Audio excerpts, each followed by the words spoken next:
Le parcours des guerrières. Salut les guerrières, salut les guerriers. Bienvenue à ce dernier épisode de la 4e saison du balado du parcours des guerrières. Le parcours des guerrières est un balado enregistré en direct où l'on prend, ensemble, le temps pour rencontrer une personnalité féminine d'inspiration, d'exception. Aujourd'hui, ma guerrière est l'autrice du touchant livre Les 3 carrés de chocolat et elle s'est récemment dédiée au tatouage. C'est avec joie que je vous invite à rencontrer l'attachante Mélodie Vachon-Boucher.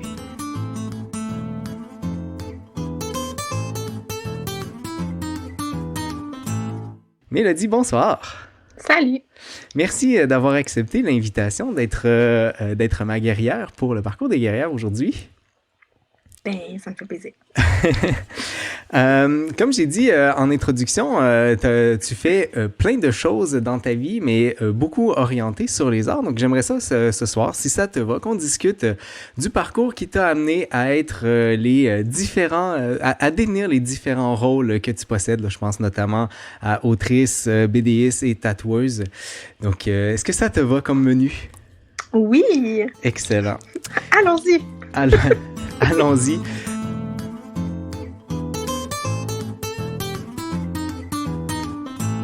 Sachant que tu as fait tout ça et notamment, donc tu as fait des études de beaux-arts et de sociologie à Concordia et ensuite tu es allé à Paris faire de la vitraillerie pendant quelques temps. Comment est-ce que tu te décris? C'est quoi ton statut d'artiste? Est-ce que tu en as un en particulier où tu te dis plus bédéiste, tatoueuse, autrice? Ben, je te corrige, c'est à l'envers. J'ai fait Paris, puis après, je suis à l'université. Oui, pardon. Mais c'est pas grave. Ben, en fait, c'est drôle parce que, justement, le tatouage, demain, ça va faire 1 an que j'ai commencé le tatouage. D'accord. Donc, puis ça m'a amené, pendant la dernière année, je me suis beaucoup questionnée par rapport à est-ce que j'ai encore envie d'écrire. Puis je me suis aussi questionnée à savoir est-ce que je suis vraiment quelqu'un qui aime ça, faire énormément de choses, ou c'est parce que toutes les formes d'art que j'ai touchées avant le tatouage n'étaient pas assez payantes, puis qu'il fallait que je décuple, dans le fond, mon attention, mon temps, puis ma curiosité, tout ça, pour juste arriver financièrement. Je t'avoue que je suis encore là-dedans. Uh-huh. Dans ce questionnement-là. Puis je pense que les choses, ils vont lentement, parce que je reprends mais en fait, pas je reprends, j'ai jamais eu d'équilibre financier avant ce moment, parce que j'ai consacré toute ma carrière aux arts, depuis 20 ans, puis maintenant que je me stabilise financièrement puis que je vois un futur financier avec le tatouage, ça amène toutes ces questions-là et je m'aperçois que quand je me sens en sécurité, professionnellement puis financièrement, ce que je produis comme shit est vraiment beaucoup plus solide que quand j'étais sur le qui-vive puis que je traversais la vie en ayant l'impression que j'allais me faire manger par un lion à toutes les secondes, tu sais. Uh-huh. C'est quand même vraiment intéressant parce que je pense que on entend souvent, puis là, je me fie à mon passé là, personnel là-dessus, mais on entend souvent que pour être artiste, il faut avoir un côté déstabilisé. Je sais pas si c'est le bon terme. Là, mais... Ouais, mais non, c'est de la grosse merde, en fait. Je pense qu'on se sert vraiment du fait que, socialement, on n'a pas les ressources pour permettre aux artistes de vivre de ce qu'ils font. Uh-huh. Puis on se sert de ça pour les laisser dans leur merde, en fait. Parce que c'est pas vrai qu'un artiste a besoin d'être déstabilisé pour bien créer. C'est pas vrai du tout. Uh-huh. Je suis absolument convaincue de ça. Ben, je trouve ça rassurant. Je suis convaincue de ça. Je trouve ça rassurant parce que c'est vrai que c'est facile de peut-être se complaire dans l'idée que j'ai besoin d'aller mal pour pouvoir écrire et donc de continuer dans cette avenue-là ou voire même de rechercher cet état-là. Là. Chez l'artiste, c'est un peu dramatique finalement. Hein? Ben, dans le sens où la vie, peu importe qu'on soit artiste ou pas, la vie, elle nous tape dans la gueule tu sais, à des moments, à d'autres. Il y a des gens qui arrivent au monde dans des situations qui font en sorte qu'ils ont plus... Et mon chien joue. Il y a des gens qui arrivent dans des qui naissent dans des milieux où les tapes sa gueule arrivent plus tôt, puis plus fortes, puis plus récurrentes, de façon plus récurrente. Mm-hmm. Mais, tu sais, artiste ou pas, on mange tous des volets par la vie. C'est très déconcentrant. Puis, en fait, on est capable on s'en sert pour tu sais, comme outil de résilience, mais ça ne nous définit pas. On n'a pas besoin d'être gardé dans une... J'aime vraiment ça, entendre ça, en fait, parce que ça donne un côté positif à ce que l'artiste devrait être. Et de pas rechercher le mauvais côté, moi, ça me parle beaucoup parce que je pense que moi-même, je me suis dit longtemps que j'avais besoin de ce côté-là un peu triste à l'intérieur de moi pour essayer de produire quelque chose. Je pense que ça me parle beaucoup de me faire dire oui, ben non, c'est pas nécessaire. Non. Il y a des histoires à raconter quand même. Ben, en fait, c'est que pour être capable de raconter les histoires de façon articulée, de façon innovante, résonante, il faut les avoir comme processées, tu sais, je pense.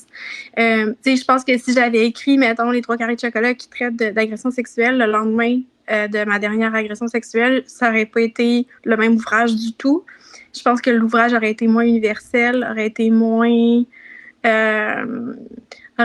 juste, moins peaufiné, moins... Fait qu'on a besoin de recul et donc de repos et donc de se sentir... Moi, je sais que pour créer, j'ai besoin de sécurité.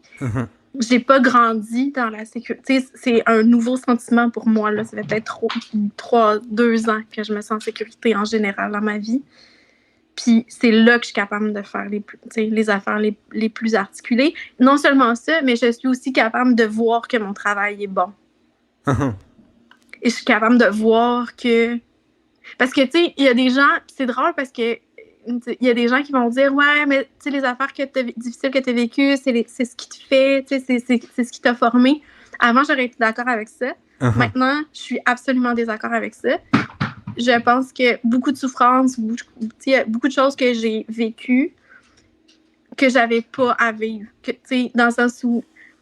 moi, je trouve que c'est donner beaucoup de crédit au négatif. C'est comme au négatif, d'avoir « Oh mon Dieu, merci, parce que maintenant, je suis une femme accomplie. » Ça m'a ralenti. Tout ça m'a ralenti. Je suis encore debout et j'ai fait quelque chose de beau avec les trucs qui me sont arrivés plates parce que je suis une femme forte, parce que je suis résiliente, parce que je suis créative, parce que je suis articulée, parce que je suis curieuse, parce que je me suis formée, parce que je suis allée chercher de l'aide médicale, psychologique, mais c'est certainement pas parce que j'ai mangé mon cœur a mangé des volets. C'est voir le problème à l'envers, finalement. Ouais, je trouve que c'est un peu facile, puis ça dédouane pas mal de trucs. Non, ça m'a mis, mettons les violences que j'ai subies ou les coups durs que j'ai subis, ça m'a mis en retard, émotivement, financièrement, ça m'a mis en retard. C'est encore un retard aujourd'hui que je rattrape. Puis ça, le fait que je sois capable de le faire, je le dois à personne d'autre qu'à moi-même. Fait que non, je dis pas merci aux choses puis aux gens qui m'ont fait ça d'en face. Là, non. Ben, j'espère qu'il y a beaucoup de monde là, qui vont entendre ça parce que je pense que c'est un message important. T'as commencé à parler là, des 3 carrés de chocolat, mais j'aimerais ça juste avant parce que le médium papier, même si tu commences tranquillement à t'en départir, ça a été une grosse partie des 6 ou 7 dernières années là, de ta vie. T'avais mentionné dans une entrevue à La Vie en BD que la BD est arrivée assez tard dans ton processus créatif à toi. Qu'est-ce qui t'a amené à, premièrement, la BD, mais deuxièmement, qu'est-ce que c'est pour toi la BD? Puis qu'est-ce qui a fait que c'est arrivé dans le tard, finalement? C'est arrivé dans le temps, premièrement, parce que je suis de la génération qui, quand on allait à la bibliothèque, on n'avait pas le droit de prendre plus qu'une bande dessinée parce que c'était pas des vrais livres. On disait ça comme ça. Fait que, tu sais, on part de loin, déjà. Puis honnêtement, tu sais, comme j'étais pas quelqu'un qui tripait sur l'aventure ou sur... c'était surtout ça, tu sais, à l'époque, ce qu'on retrouvait comme, tu sais, le roman graphique. En tout cas, il y a toute une polémique, là, de ceux qui appellent ça du roman graphique, c'est des péteux de brou, tout ça. Moi, je pense juste que... En fait, je pense que le roman graphique est à ce que la tomate est au fruit, par rapport à la littérature, dans le sens où si tu t'ostines à mettre des fruits, la tomate à côté des bananes puis des ananas dans une épicerie, t'en vendras pas parce que c'est pas un fruit. Si tu mets ça à côté des autres légumes puis de la burrata, mettons, tu risques d'en vendre plus. C'est pas que c'est moins bon ou plus bon que les autres affaires qui existent. Donc, il faut que tout le monde arrête de se sentir attaqué. C'est juste que moi, si tu me mets si tu mets mes livres dans une foire du livre au bout d'une rangée où il y a Boule et Bill puis Lucky Luke, je suis désolée, mais les gens, ils viendront. Les gens qui sont intéressés à mon travail littéraire, ils traverseront pas cette rangée-là pour venir jusqu'à moi. Tandis que si tu me mets à côté des romans ou à côté de la poésie, ben là, les gens qui flânent là et qui ne connaissent pas mon travail, ils vont allumer, tu sais, puis si ça leur parle, ils vont le prendre, le livre. Ouais. Parce que moi, quand je dis je fais de la bande dessinée, quand je dis juste ça comme ça, les gens, ils s'imaginent que je fais du Gaston Lagaffe.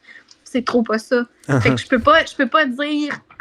je comprends là, que le roman graphique est un genre de bande dessinée. C'est juste que faut parler aussi un petit peu marketing, puis quand tu dis à des gens bande dessinée, ils voient pas dans leur tête ce que moi je fais. Fait que ça fait pas de sens pour moi de dire que je fais de la bande dessinée.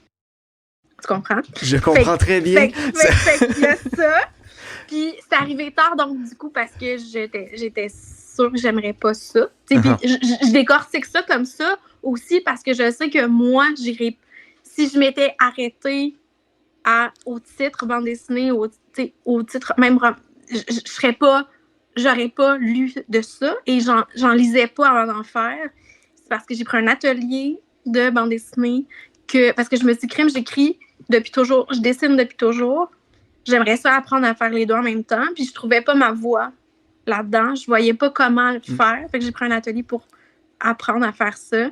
Puis là, c'est là où on m'a sorti une liste de lecture, comme lis ça, ça. Puis là, j'ai compris, après avoir lu du Dominique Goblet, du Julie Delporte, du Julie Doucet. Là, j'ai fait, OK, ma place, comme... je peux avoir une place là, ça s'inscrit dans quelque chose qui existe déjà.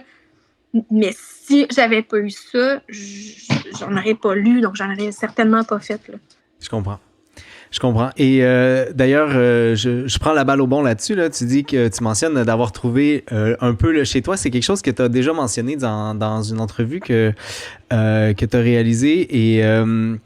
Et je pense que les gens aussi autour de dans ton milieu reconnaissent ça. Tu as été récipiendaire de quand même plusieurs prix. Là, le prix Réal Filion, Exposine, Marc-Olivier. Je l'ai mal écrit. La Vertu. La Vertu, merci. La Vertu.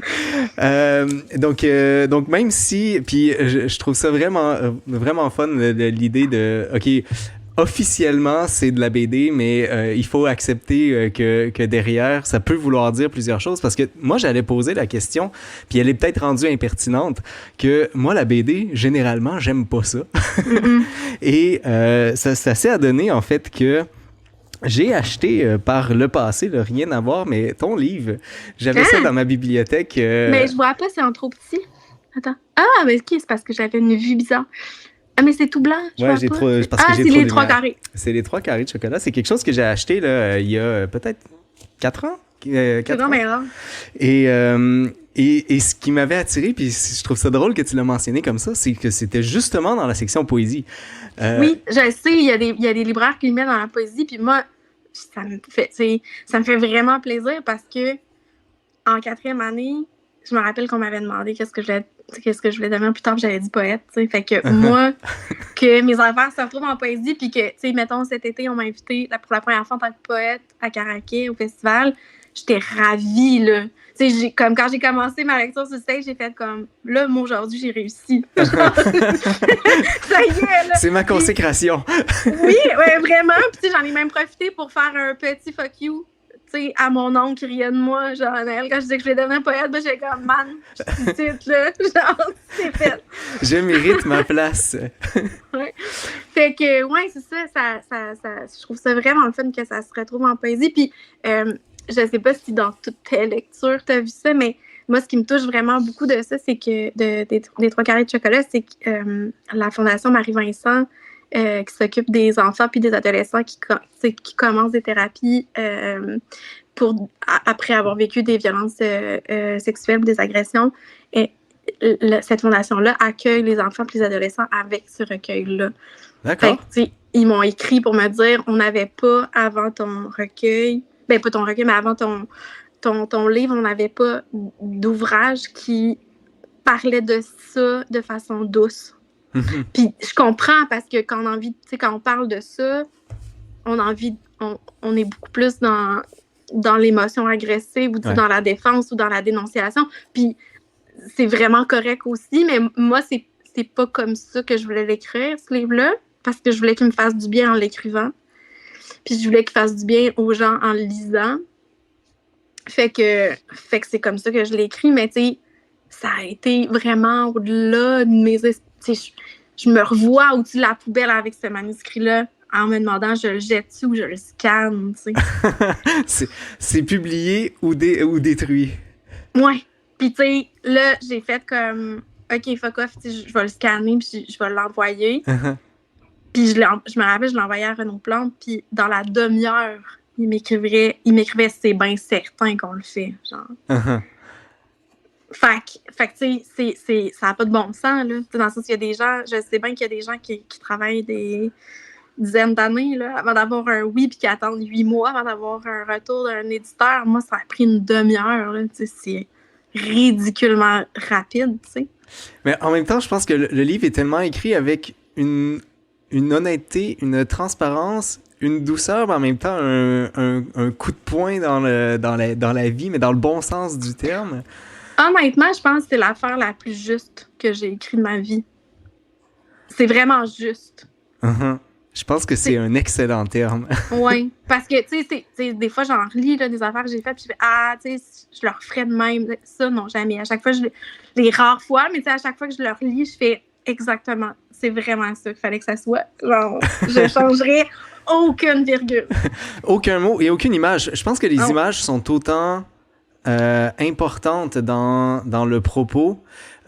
C'est épuré à souhait, mais en même temps, ça frappe à chaque fois. Vraiment. Et j'ai profité de ma nuit très très courte cette nuit. Je me suis réveillé à 2h du matin pour justement relire. C'est pas pour ça que je me suis réveillé à 2h du matin, mais j'en ai profité pour relire le livre parce que ça peut se lire très très rapidement là, si on le souhaite. C'est très rapide. J'ai eu le même sentiment. C'est extrêmement juste. C'est vraiment touchant.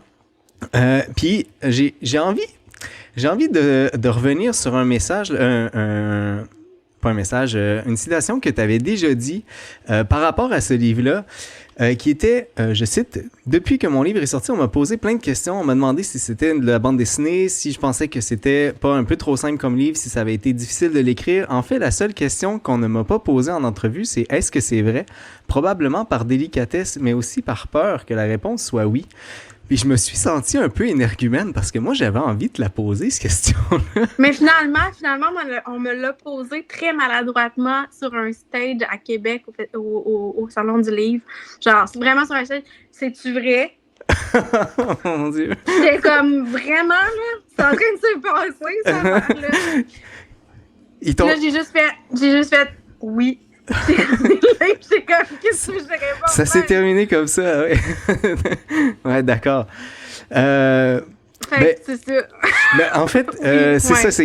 J'allais pas nécessairement la poser directement parce que ça a été dit, en fait, finalement, durant et ça, je vais le mettre avec le lien, là. C'est un texte que tu as lu, que tu as récité dans une soirée, et je pense que tu passes déjà suffisamment au travers de ce que c'est pour que les gens comprennent, puis j'ai envie que les gens aillent lire en fait cette chose-là. Donc je vais mettre le lien, mais ce que je veux savoir par contre, c'est est-ce que l'écriture a été cathartique ou c'était déjà déjà passé dans ta vie? Puis je pense qu'on en a déjà un petit peu discuté, là. Tu disais que si tu avais écrit ça dès le départ, ça aurait pas vraiment marché. En fait, de l'écrire, parce que, mettons, j'ai commencé à, tu sais, j'ai fait l'atelier en bande dessinée, puis j'ai écrit une toute petite affaire qui s'appelle Un foulard, puis après j'ai écrit, en fait, j'ai fait un petit recueil de 5 histoires, là, mais tu sais, que j'ai auto-publié après, mais tu sais, j'ai commencé à faire des petites histoires, j'ai fait Ma fille ne m'aime pas.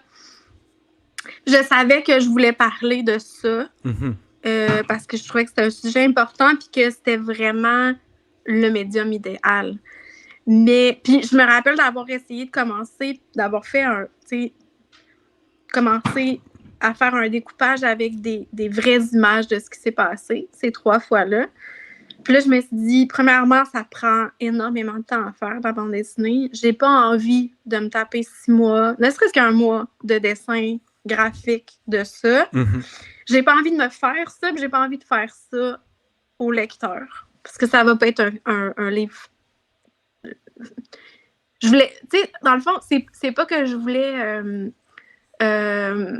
épargner le lecteur. Je voulais déjà m'épargner moi.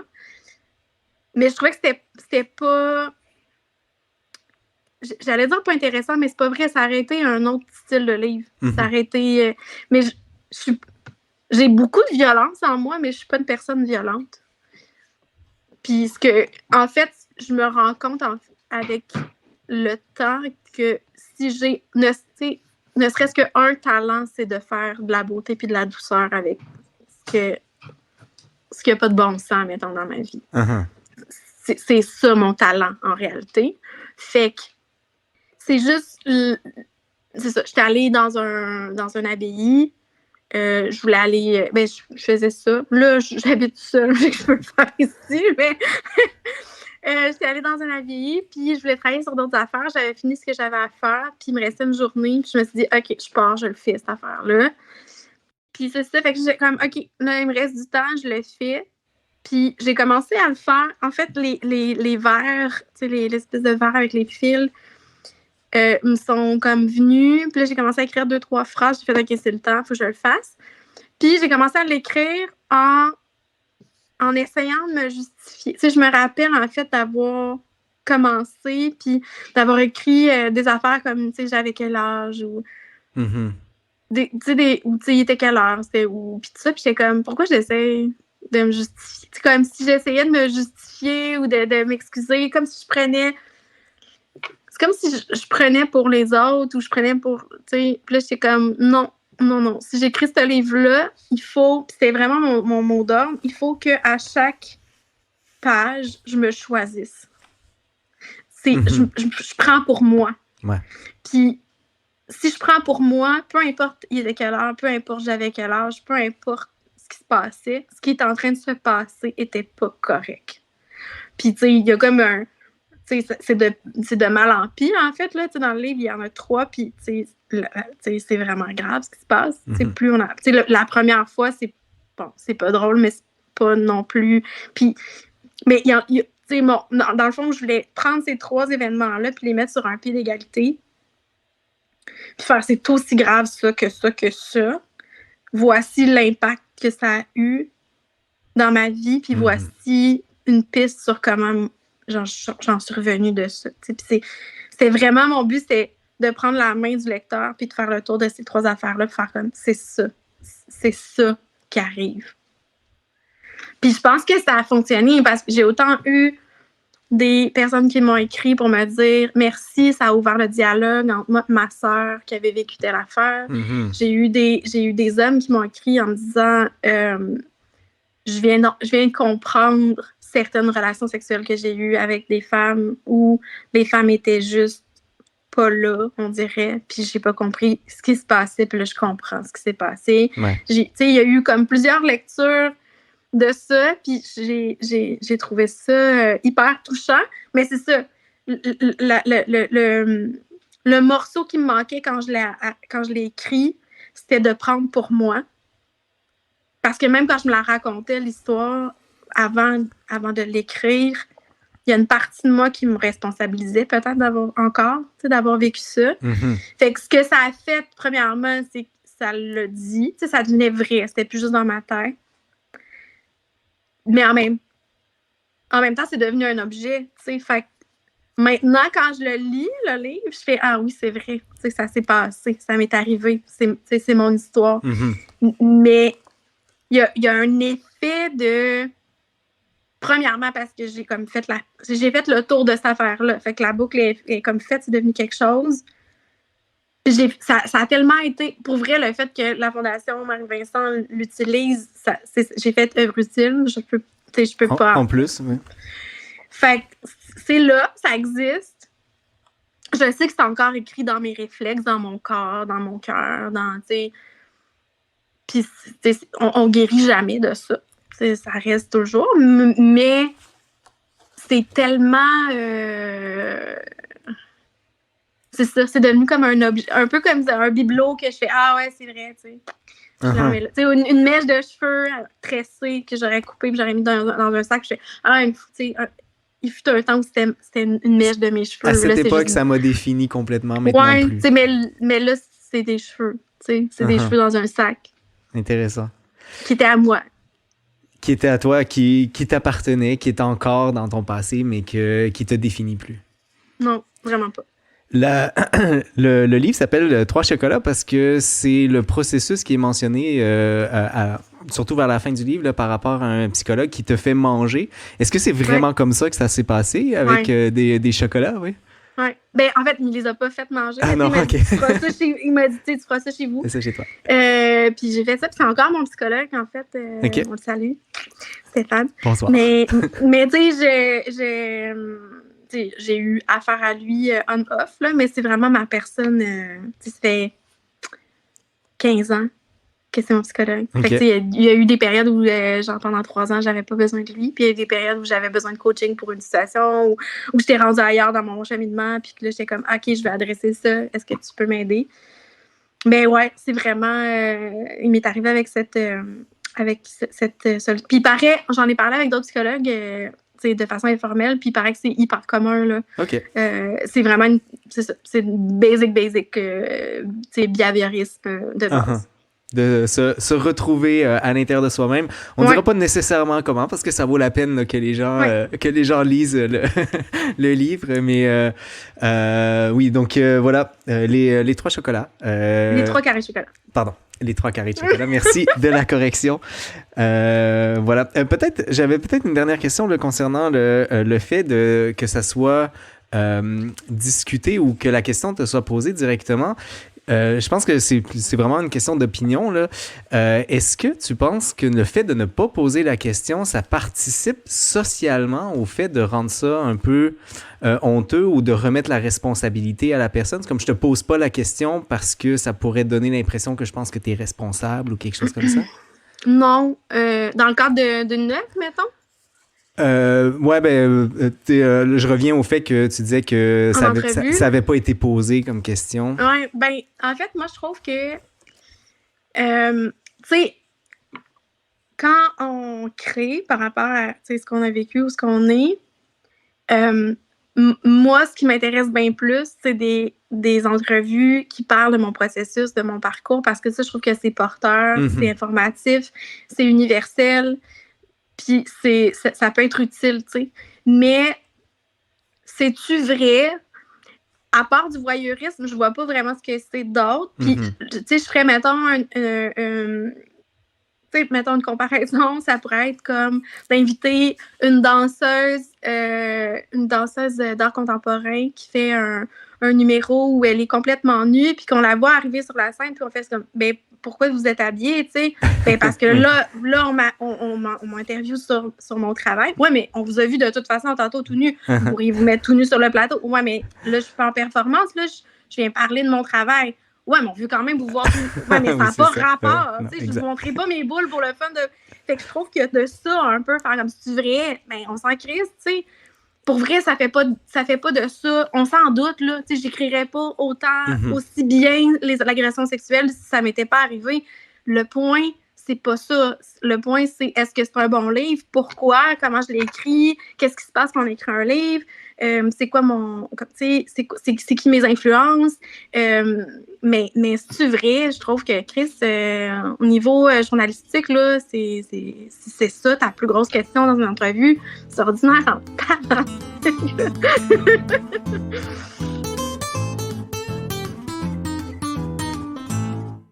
Tu parlais de justement s'intéresser au processus. Je nous ramène un tout petit peu en arrière parce que tu es autoproductrice de plusieurs de tes livres. Est-ce que tu peux nous parler du défi d'être autoproductrice sur que ce soit sur l'écriture ou dans ce cas-ci là, sur des livres graphiques, mettons? En fait, honnêtement, vu mon parcours, vu que j'ai étudié en design graphique, je suis assez entrepreneur. Pour moi, c'est pas des grands... Tu sais, mettons quelqu'un qui a pas ça, la fibre entrepreneuriale, qui a besoin de quelqu'un qui donne des échéanciers, là, il y aurait des défis que si la personne voulait elle-même se produire, ça serait des défis de taille. Il faudrait qu'elle ait un budget pour comme donner la job au graphiste. Mais là, moi, comme c'est des affaires déjà qui sont à mon... Tu sais, des cordes qui sont à mon arc, pour moi, c'est juste... je fais ce que je veux, puis ce que je suis pas capable de faire, par exemple, corriger, comme révision-correction, j'ai un bon niveau de français, mais c'est pas mon métier, puis en plus, j'ai zéro recul sur ce que j'écris, j'ai besoin de l'œil de quelqu'un, mais c'est combien de l'heure je te paye de l'heure, tu sais, puis j'ai même déjà engagé quelqu'un pour faire la direction littéraire d'un recueil de poésie, tu sais, parce que d'avoir quelqu'un qui regarde ce que tu fais avec un œil critique, qui fait comme « Hey, ça, Mélo, c'est pas tes meilleurs poèmes, on va les oublier. Ceux-là sont très bons, ceux-là, il faudrait que tu les retravailles. » Puis me proposer un ordre qui va avec la vision de l'œuvre que je voulais faire, c'est hyper enrichissant. Ouais. Mais je pense qu'il faut être... faut être entrepreneur, il faut être proactif, faut croire en crise en ce qu'on fait, parce que après, c'est toi qui fais la distribution, c'est toi qui fais... Mais pour vrai, il n'y a que, tu sais, mettons, Noonerie, ça a gagné des prix. C'est moi qui ai fait un petit mini service de presse. J'ai eu genre quelques pages dans Elle Québec avec ça. J'ai eu quelques pages dans Dinette avec ça aussi. J'ai eu des entrevues. Tu sais, fait puis j'ai eu un prix, tu sais, d'Exposine. Fait que c'est vraiment hot quand tu es reconnu pour le travail que tu as autoproduit, parce que tu sais que tout ce que tu as fait de la mise en... de l'idée première à la mise en page à la mise en marché, c'est toi qui l'as fait. Là. C'est hot. Puis ça enlève rien que... Tu sais, je veux dire, je veux pas enlever la pertinence... Je parle pas de la pertinence, ou je remets pas en question de la pertinence du métier d'éditeur, mais c'est juste que la façon dont ce milieu-là fonctionne en ce moment est pas viable pour les auteurs. Vraiment pas viable, mais loin de là, tu sais. Puis il faut trouver des canaux différents pour nous en tant qu'auteurs, parce que sinon, on dit même pas on survit de ça, tu sais. Ouais. Quand tu dis que tu fais 10% du prix d'un livre, puis qu'il y a un tirage de 3000, puis que ton livre, il est 20$, qui va être vendu, les 3000 peut-être, ils vont en vendre 2000 sur 4 ans. C'est pas avec ton avance de 200$ là, que tu vas être capable de faire quoi que ce soit. Là. Fait que, c'est pas « mes mélodies, personne ne se met riche avec l'édition au Québec ». On parle pas de se mettre riche, hostie. On parle de payer son loyer juste une fois, en 2 ans. Fait que là, moi, je connais aucun distributeur qui a un sideline. Je connais aucun libraire qui a un sideline. Les éditeurs, ben souvent, ils sont subventionnés. Fait que... ils ont un salaire, tout le monde est salarié, puis là, l'auteur, lui, il est supposé te pondre un livre en 2 ans avec une avance de 1000$, pour arrêter aussi de niaiser le monde, là. Tu sais, qu'est-ce que c'est là? Je peux pas être plus d'accord avec le concept. Je pense qu'on vit quelque chose de vraiment très similaire en musique dans le domaine sur lequel moi je suis issu. J'en profite quand même parce que derrière, toi, tu proposes aussi une formation sur l'autoproduction. Des formes. Ouais. Et donc, si jamais il y en a que ça intéresse de t'entendre... ça en fait, c'est 6 heures où je chiale. Non, je chiale pas, mais c'est juste que... Puis encore une fois, là, je veux dire, les éditeurs, ils font un travail, puis je dis pas que... Tu sais, je sais qu'il y a pas beaucoup d'argent en littérature au Québec, c'est pas ça que je dis. Il y a personne qui se met riche, mais il y a des gens qui en vivent, puis pas les auteurs. C'est juste ça que je veux dire, t'sais. Puis ça, c'est un problème, parce que pas d'auteurs, on n'a pas de livres. C'est un peu la base du livre, c'est la personne qui l'a écrit. Oui, puis je pense pas être la seule autrice qui décide de slacker ou arrêter de faire des livres parce que je vois pas de futur financier là-dedans, tu sais. Fait qu'à côté de combien d'œuvres hyper intéressantes on passe à cause du fait que cette affaire-là est à réorganiser puis qu'on le fait pas parce que personne veut céder un petit bout de pourcentage. Je sais pas, là, mais tu sais, il n'y a pas de pérennité là-dedans. Puis, tu sais, moi, en fait, là, j'ai commencé à faire de la bande dessinée. J'ai commencé à faire du tatouage parce qu'à un moment donné, j'ai eu une annonce sur Facebook d'une formation en tatouage. Puis j'ai pris un crayon, puis j'ai fait comme combien ça gagne une tatoueuse par année. Puis j'ai fait tabarnak. C'est là que je vais. J'ai fait comme crime, une page, je dessine sur du papier. Je fais 10 000 $ par année. Puis si je travaille comme il faut, je peux faire 100 000 comme tatoueuse par année. Je veux pas être dolle, mais ça me prend un peu un bac en économie pour faire ton choix. Puis ça reste du dessin, là. Fait que... Ben écoute, tu nous amènes sur le sujet du tatou, puis je vais l'accepter directement parce que au pire je reviendrai à une dernière chose que je me posais sur l'écriture, mais puisque c'est ce que tu fais actuellement, là, sautons directement à ce sujet-là.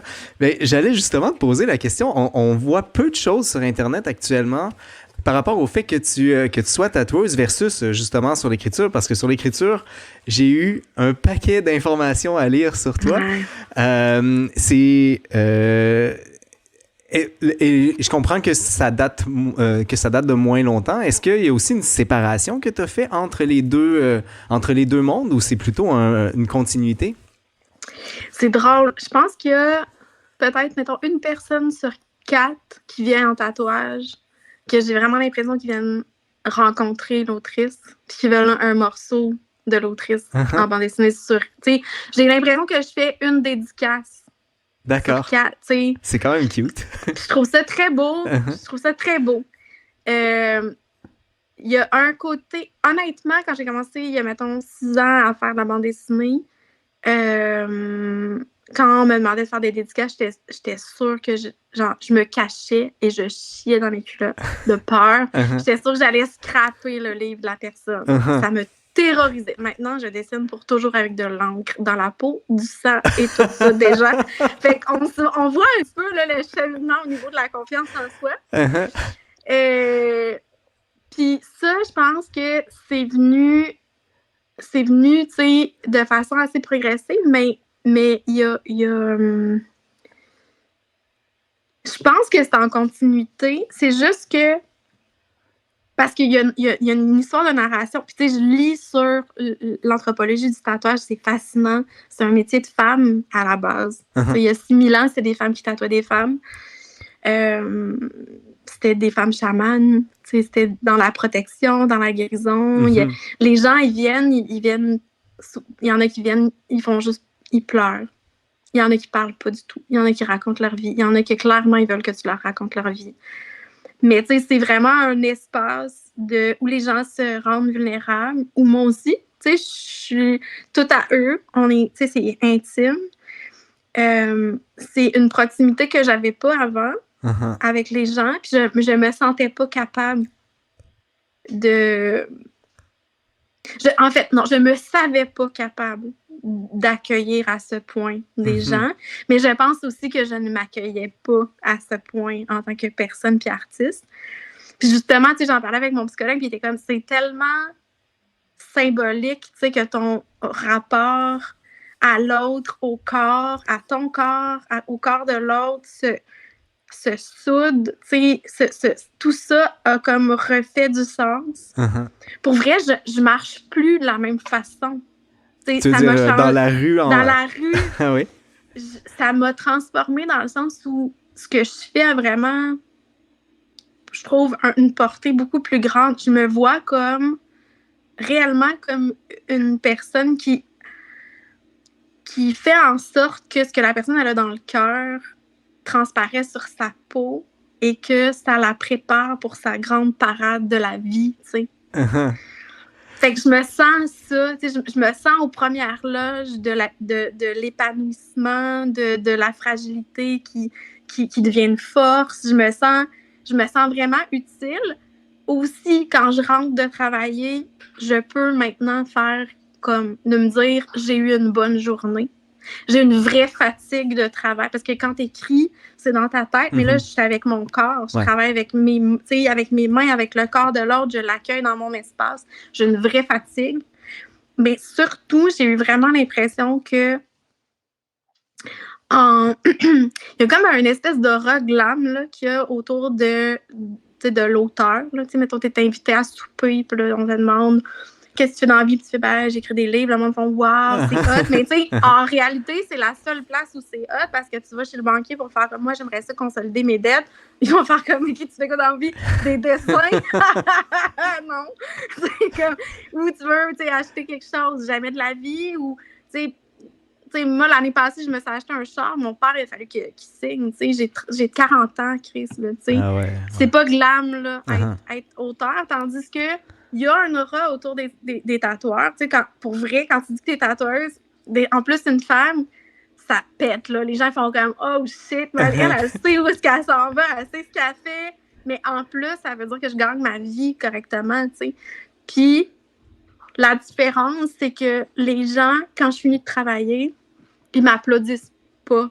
Quand je finis de travailler, maintenant, les gens ils me prennent dans leurs bras. Puis maintenant, c'est comme ça que je vais être aimée. C'est pas en me faisant applaudir. Ça veut rien dire me faire applaudir parce que je viens de lire un truc ou parce que j'ai un coup de cœur renombré. Ça veut rien dire. Parce que ça parle de ce que je fais, mais ce que je fais, c'est pas ce que je suis. Tandis que quand je tatoue, je me sers vraiment de... Les gens ont un contact direct avec qui je suis. Puis ça fait une vraie connexion. Puis quand les gens ils partent, ils sont contents, ils sont émus, ils se sentent accueillis, ils se sentent vus. Puis moi aussi, je me sens comme ça. Puis pour moi, c'est 20 millions de fois plus précieux, plus épanouissant et plus nourrissant que tout ce que j'ai pu faire avant, tu sais. Donc là, quelqu'un qui t'écoute puis qui est très ému et qui veut aller te retrouver, comment il fait?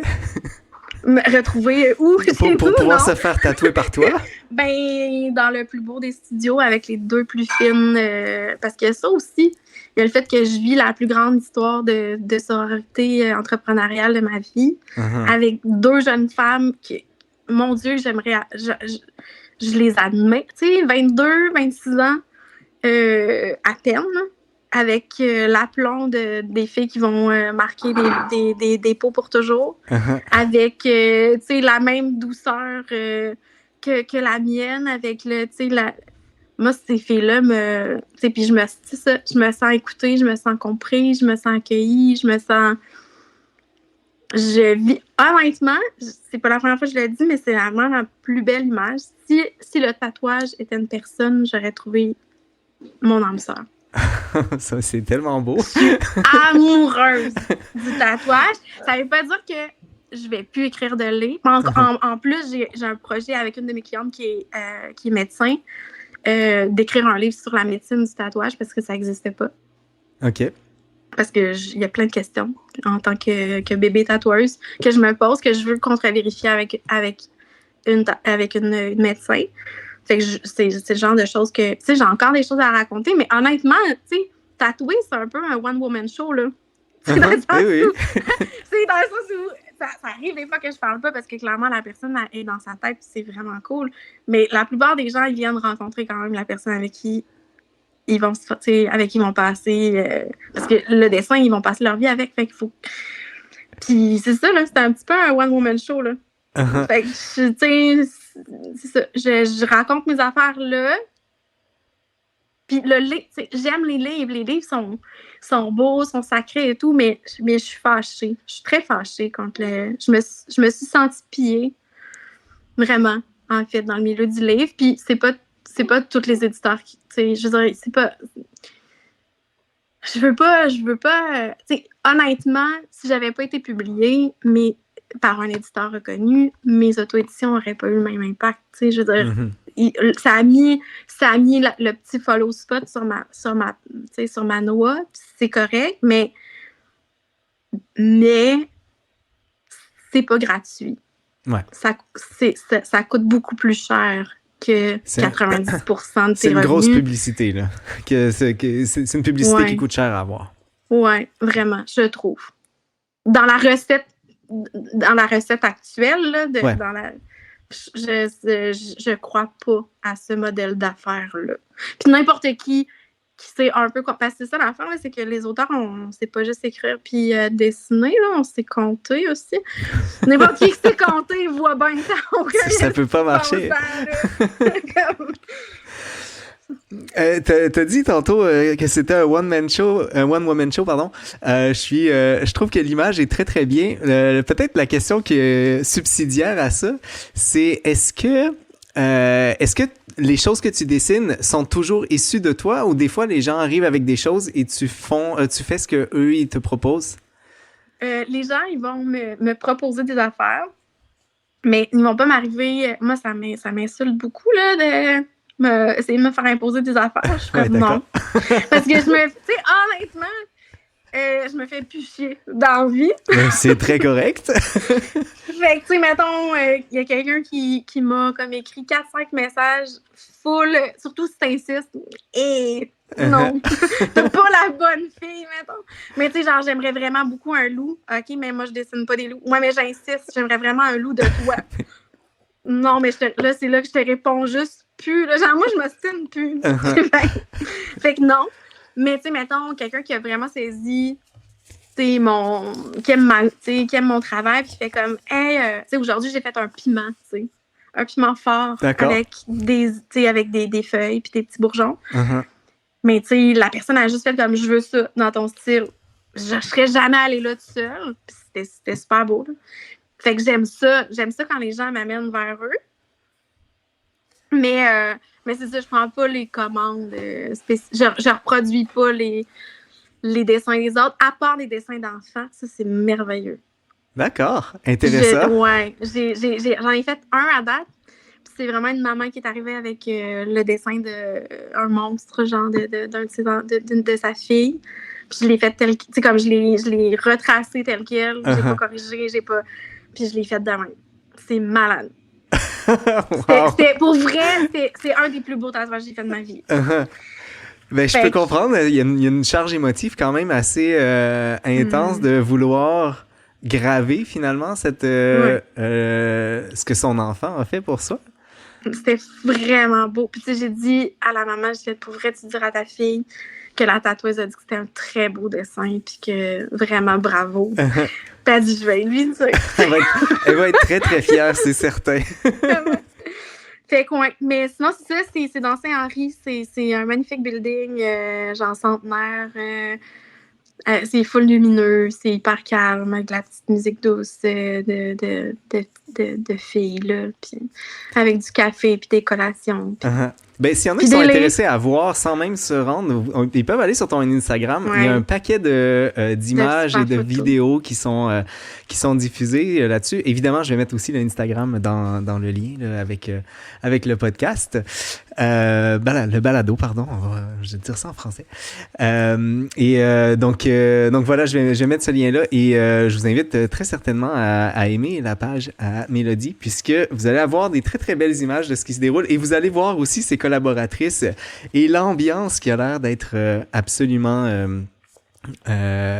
agréable entre eux. C'est fou. Ça n'a pas rapport. Mais ça n'a pas rapport. C'est surtout que ça se sent, en fait, dès qu'on voit vos vidéos. Il y a une... je dis vidéo, mais même aussi les photos, il y a tout un... Il semble y avoir une fierté. Moi, je pensais que... Je pensais commencer avec cette question-là. Finalement, t'es allé directement dessus, toi aussi. C'est sur la partie... appelons ça pérenne, de fixer quelque chose sur la peau de quelqu'un. Moi, j'avoue, j'ai... à toutes les fois où j'ai pensé peut-être me faire tatouer peut-être quelque chose, peut-être dans ma vie, Je me suis dit, oh, T'as choqué. la partie pérenne, non. Mais pour vrai, honnêtement, quand tu commences à tatouer, t'en fais des petites, pas des grosses erreurs, mais tu sais, t'en fais des erreurs. Puis petit à petit, toutes les plus grosses erreurs que tu pensais pouvoir faire, et ça arrive. Puis c'est quand même très bien. Et c'est pas grave. J'aime tellement ça. Fait qu'après, tu fais, OK, mais c'est pas grave. C'est pas grave. Tu sais, puis avec les filles, on se tatoue. Tu sais, je me suis tatouée cette semaine. Moi, j'ai trouvé ça hallucinant. D'ailleurs, disclaimer, comme ça a pris un peu plus de temps, j'ai utilisé cette photo-là de toi, en fait, pour l'événement du balado où on te voit te tatouer toi-même. Moi, je trouve ça absolument fantastique et tellement guerrière. C'est très guerrière. J'avoue que sur mon profil Tinder, cette photo-là est utilisée et ça marche. Je peux comprendre. Je trouve ça vraiment très guerrière de te voir en train d'auto-tatouer. J'ai adoré cette image-là. C'est exactement l'image qui te ressemble, je pense. Ah, c'est fin, ça. Mais moi, en fait, c'est drôle parce que tu parlais des photos puis des vidéos, mais pour vrai, ça tu sais, à chaque semaine, je fais une vidéo, tu sais, de mes tatouages de la semaine, puis tu sais, je mets un petit peu de, tu sais, de vie, tu sais, je mets ma fille, mon chien, tu sais, les filles au studio, tout ça, puis pour vrai, oui, tu sais, c'est sûr que ça a une vocation de faire connaître mon travail, puis de faire, tu sais, marcher mon profil pour être capable de vivre de cette art-là. Fait que, oui, c'est promotionnel, mais honnêtement, le nombre de fois où j'ai, tu sais, mettons les semaines où ça te tente moins, ou les semaines où tu crois moins, où c'est plus difficile, de me voir épanouie comme ça, de me voir sourire, de me voir travailler, de me voir être fière de mon travail, de voir tous les tatouages que j'ai faits, de revoir la connivence que j'ai avec mes deux partenaires, ça me fait un bien énorme. Là. Je pense que ça fait comme, depuis 1 an, ça doit faire, je sais pas, 4-5 fois où je me retape toutes les vidéos, du début jusqu'à la fin, puis je fais Chris, yes. Genre, pour vrai, je me suis sauvé la vie. Honnêtement, je ne pensais pas, après ma 3e dépression, je ne pensais pas que je pouvais avoir encore envie à ce point-là d'être vivante, puis d'avoir hâte à ce point-là à demain. Je savais pas que ça pouvait revenir. Et encore moins à cette force-là. Genre, plus que jamais. Je pensais pas. Puis ça, d'avoir un médium pour le constater quand j'ai tendance à l'oublier, c'est hyper précieux. Ouais, ça se trouve être un peu un journal intime informel, finalement. Ouais, vraiment. Puis tu sais, avec du son, avec de l'image, avec des rires, avec... Pour vrai, là, c'est ça. J'apprends énormément sur moi, sur les gens. Tu sais, en étant proche des gens dans leur état de vulnérabilité, mais dans un contexte artistique, je pense pas que je serais une très bonne infirmière, mettons. Mais dans un contexte artistique, avec ce que je sais faire de mieux, il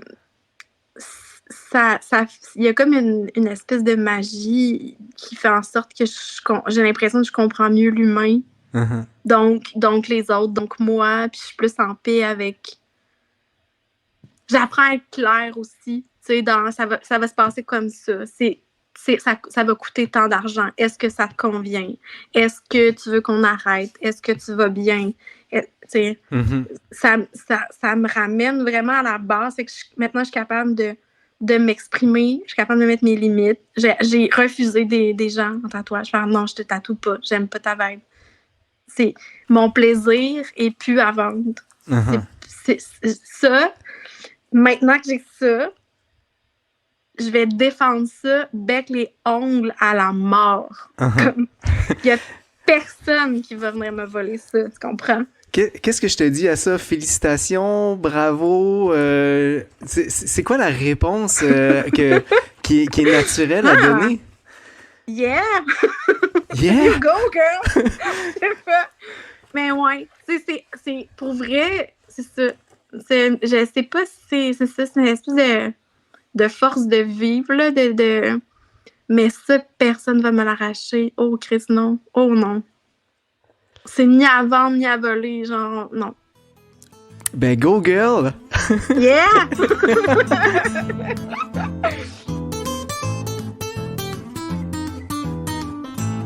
Écoute, Mélodie, on est déjà presque à la fin. Puis, je voulais aller sur quelque chose d'autre, là. Juste deux trucs qui m'avaient fait sourire quand j'ai inspecté ta vie dans les, mettons, 10 dernières années. Il y a encore plein d'autres affaires qu'on aurait pu discuter, notamment des autres livres. On en passera. Je peux montrer quand même. Je vais montrer à l'écran là, le livre... le livre Les 3 carrés de chocolat, ainsi que un autre, le meilleur a été découvert loin d'ici, qui aurait été intéressant à couvrir également, et il y en a au moins 3 autres qui méritent la peine. T'as mentionné Nonnerie tout à l'heure. Il y a La Chamade, et puis le 5e je vais suivre le bruit, puis il y a mon recueil aussi à portée de sa bouche de poésie.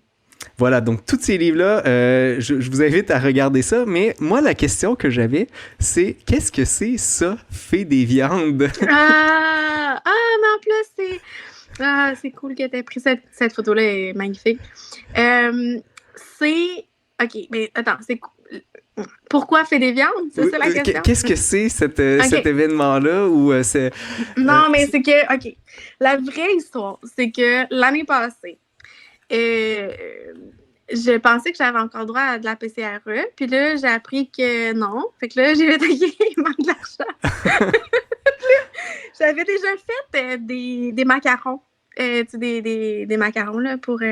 Puis ça, je sais pas si tu sais, mais comme la marge est pas très grosse, là, sur les macarons. Bien. J'ai fait comme... Ça, c'est calme. Je devrais faire des t-shirts. Puis là, je vais dire, qu'est-ce que je vais écrire sur mes t-shirts? Je vais mettre ce qu'il y avait sur mes macarons, man. Puis là, j'ai mis ça là-dessus. Et puis là, c'était Exposine. Fait que là, j'ai une amie qui avait comme fait la promotion, qui avait un bon reach, qui avait fait la promotion de ça sur sa page. Fait que j'en avais vendu une quarantaine, tu sais, en quelques jours. Puis j'ai fait, OK, cool.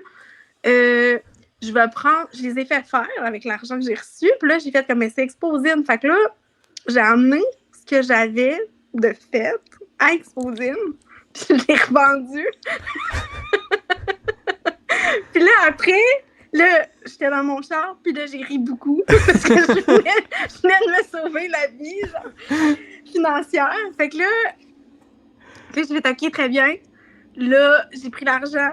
Là, j'étais allée refaire imprimer ce que j'avais vendu 2 fois parce que, tu sais, je les envoie pour vrai. Oui, exact. Puis, ben là, ça a parti de même. Puis, j'en ai vendu pas mal, je dirais.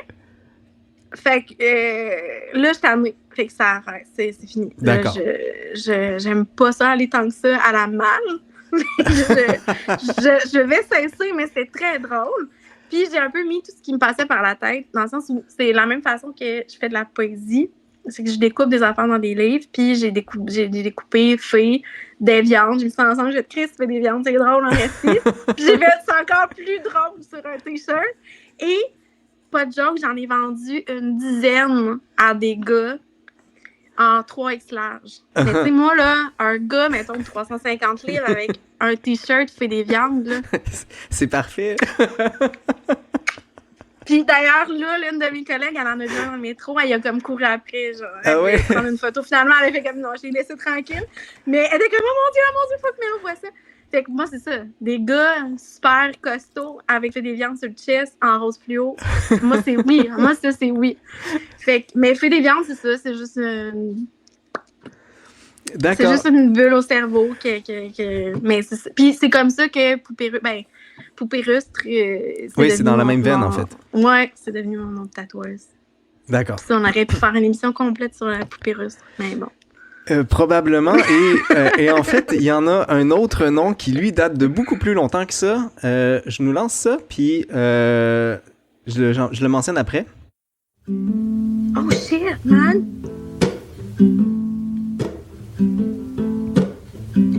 So close, no matter how far, couldn't be much more from the heart. Forever trust in who we are.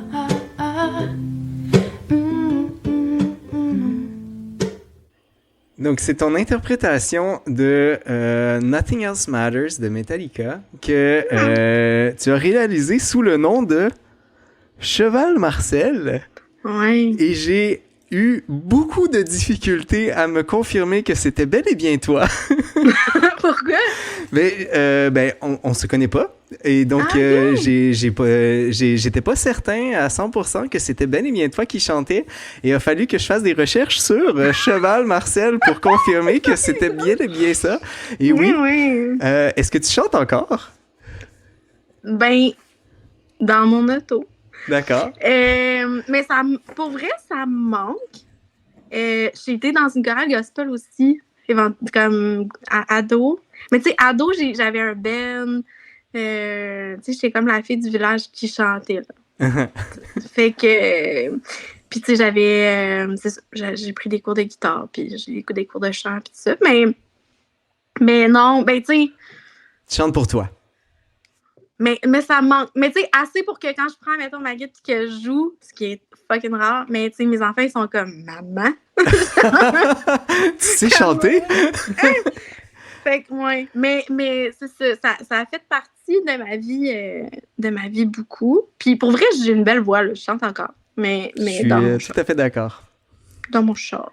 Puis d'ailleurs, c'est ça, avec Marjo Beauchamp, tu sais, je sais pas, c'est une autrice. D'ailleurs, si tu manques de guerrière, t'aurais dû l'inviter bien avant moi parce qu'il y a une fille guerrière dans le milieu littéraire. C'est bien Marjo Beauchamp. Je note. Et crime. Non, mais Marjo Beauchamp, c'est... Si tu m'invites pas, moi, je viens plus jamais. Mais on est supposé, moi puis elle, puis ça fait rire beaucoup mes collègues au studio, mais on est supposé de se partir un groupe de rap, moi puis Marjo. D'accord. Sachez-le. Ça, c'est dans les projets. Ben, écoute, j'allais justement te poser en conclusion, c'est quoi les choses à venir? Eh bien, il faut rester à l'affût parce que... Il faut rester à l'affût.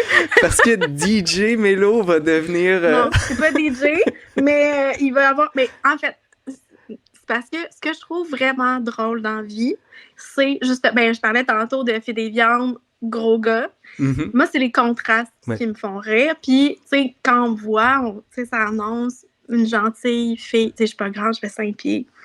Je suis douce. Mais je sac puis je me fâche beaucoup aussi. Puis je peux avoir mes petits... Tu sais, j'ai mon petit côté frondeur. Puis, tu sais, bon. Fait que moi, me connaissant, avec aussi le persona de douceur qu'on m'a donné en littérature, d'arriver sur un stage, faire la baveuse, envoyer chier le monde en rappant, moi, ça me fait excessivement rire. Uh-huh. Fait que ça me fait rire beaucoup. Mais ouais, à venir, ben, ça, c'est dans un futur assez lointain, là. Genre, Corias, faut pas qu'il m'invite tout de suite en première partie. Je ne suis pas prête. D'accord. Mais... On va dire à Corias d'attendre un peu. Ouais, attends, Corias. Corey, j'arrive. Mais sinon, c'est ça. Pour vrai, le livre... le livre sur la médecine du tatouage, ça, c'est vraiment un projet qui me tient à cœur. Beaucoup de tatouages. La Pastèque attend un livre de moi. OK. Depuis un an. Ça sent... J'y vais. Ça va venir. Ça va venir. Qui va être magnifique. Il est magnifique. Il est écrit dans ma tête, mais c'est ça. Là, je suis occupée à gagner ma vie. Mais que j'ai du lousse. Je vais... mais que mes dettes soient réglées. Je vais me réendetter pour faire un livre. Mais c'est ça, non, du repos, de la joie, de la sororité, des voyages, des grandes marches avec mon chien, des bisous avec ma fille, des retrouvailles avec mon gars, une meilleure pêche sur Tinder. C'est ça. Ben, écoute, on te le souhaite. C'est ça, mais beaucoup de tatouages, parce qu'honnêtement, c'est ce qui me rend heureuse. beaucoup de tatouages et j'aurais voulu parler du fait que tu écris beaucoup en abbaye.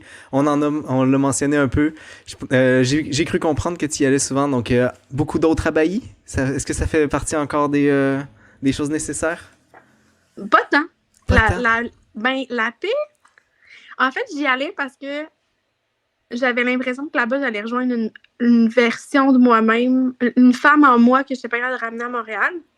J'ai l'impression que je l'incarne maintenant, cette femme-là. J'ai pas besoin d'aller ailleurs la chercher. Ben, go girl! Yes! Merci beaucoup, Mélodie. Hey, ça me fait plaisir, c'était bien le fun. Ben, moi aussi, je me suis beaucoup amusé. Je t'ai pris plus de temps que prévu. J'en suis fort désolé. Ouais, c'est de ma faute. Si tu me poses une question, je développe pendant 800 ans, mais tu peux pas savoir. J'ai adoré t'écouter. Ça a été absolument... Oups! On t'a perdu pendant quelques secondes. Et je rappelle que je vais mettre sur en commentaire le lien Instagram, que ça vaut la peine d'aller voir parce que tu postes plein de choses. Et aussi, c'est Henri que tu mentionnais qu'on trouve ton atelier si vous êtes intéressé à vous faire tatouer par Mélodie. Et sinon, évidemment, les livres qui sont extrêmement touchants, ça vaut tout à fait la peine d'aller... Il y a tout à l'heure, on a eu le commentaire de Maman Lily qui mentionnait que ça peut ressembler à une belle suggestion de cadeau de Noël. J'approuve le tout.